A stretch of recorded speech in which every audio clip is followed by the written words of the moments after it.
صحیح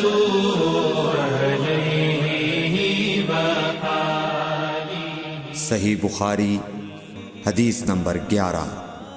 لوگوں نے پوچھا یا رسول اللہ کون سا اسلام افضل ہے؟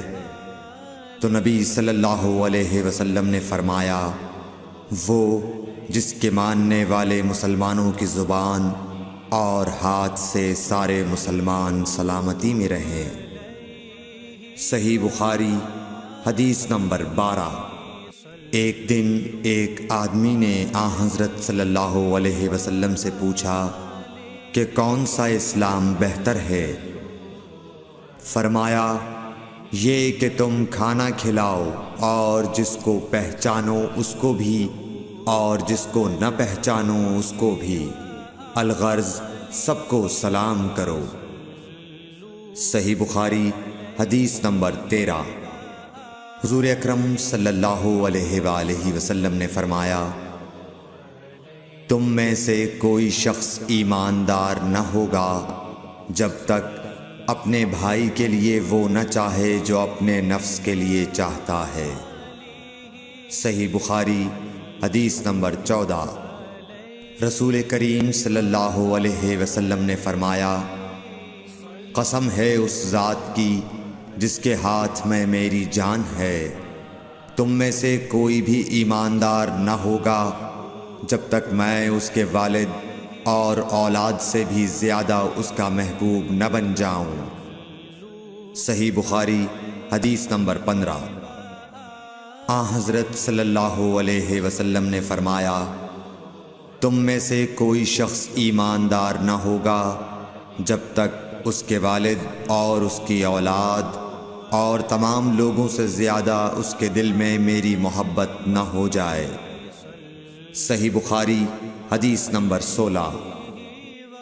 نبی کریم صلی اللہ علیہ وآلہ وسلم نے فرمایا 3 خصلتیں ایسی ہیں کہ جس میں یہ پیدا ہو جائیں اس نے ایمان کی مٹھاس کو پا لیا۔ اول یہ کہ اللہ اور اس کا رسول اس کے نزدیک سب سے زیادہ محبوب بن جائیں، دوسرے یہ کہ وہ کسی انسان سے محض اللہ کی رضا کے لیے محبت رکھے، تیسرے یہ کہ وہ کفر میں واپس لوٹنے کو ایسا برا جانے جیسا کہ آگ میں ڈالے جانے کو برا جانتا ہے۔ صحیح بخاری حدیث نمبر 17۔ حضور اکرم صلی اللہ علیہ وآلہ وسلم نے فرمایا انصار سے محبت رکھنا ایمان کی نشانی ہے اور انصار سے کینہ رکھنا نفاق کی نشانی ہے۔ صحیح بخاری حدیث نمبر 18۔ رسول اللہ صلی اللہ علیہ وسلم نے اس وقت جب آپ کے گرد صحابہ کی ایک جماعت بیٹھی ہوئی تھی فرمایا کہ مجھ سے بیعت کرو اس بات پر کہ اللہ کے ساتھ کسی کو شریک نہ کرو گے، چوری نہ کرو گے، زنا نہ کرو گے، اپنی اولاد کو قتل نہ کرو گے اور ناعمدن کسی پر کوئی ناحق بہتان باندھو گے اور کسی بھی اچھی بات میں اللہ کی نافرمانی نہ کرو گے۔ جو کوئی تم میں اس عہد کو پورا کرے گا تو اس کا ثواب اللہ کے ذمے ہے، اور جو کوئی ان بری باتوں میں سے کسی کا ارتکاب کرے اور اسے دنیا میں اسلامی قانون کے تحت سزا دے دی گئی تو یہ سزا اس کے گناہوں کے لیے بدلہ ہو جائے گی، اور جو کوئی ان میں سے کسی بات میں مبتلا ہو گیا اور اللہ نے اس کے گناہ کو چھپا لیا تو پھر اس کا معاملہ اللہ کے حوالے ہے، اگر چاہے معاف کرے اور اگر چاہے سزا دے دے۔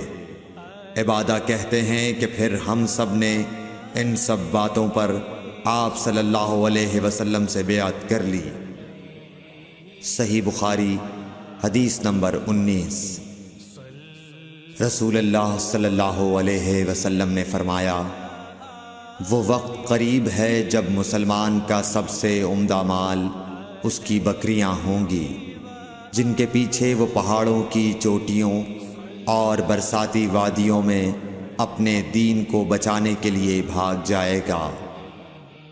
صحیح بخاری حدیث نمبر 20۔ رسول اللہ صلی اللہ علیہ وسلم کسی کام کا حکم دیتے تو وہ ایسا ہی کام ہوتا جس کے کرنے کی لوگوں میں طاقت ہوتی۔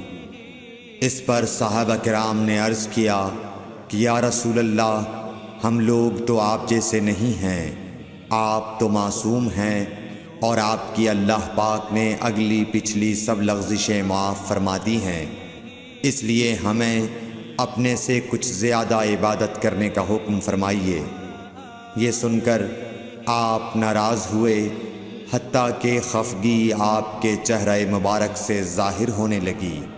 پھر فرمایا کہ بے شک میں تم سب سے زیادہ اللہ سے ڈرتا ہوں اور تم سب سے زیادہ اسے جانتا ہوں، پس تم مجھ سے بڑھ کر عبادت نہیں کر سکتے۔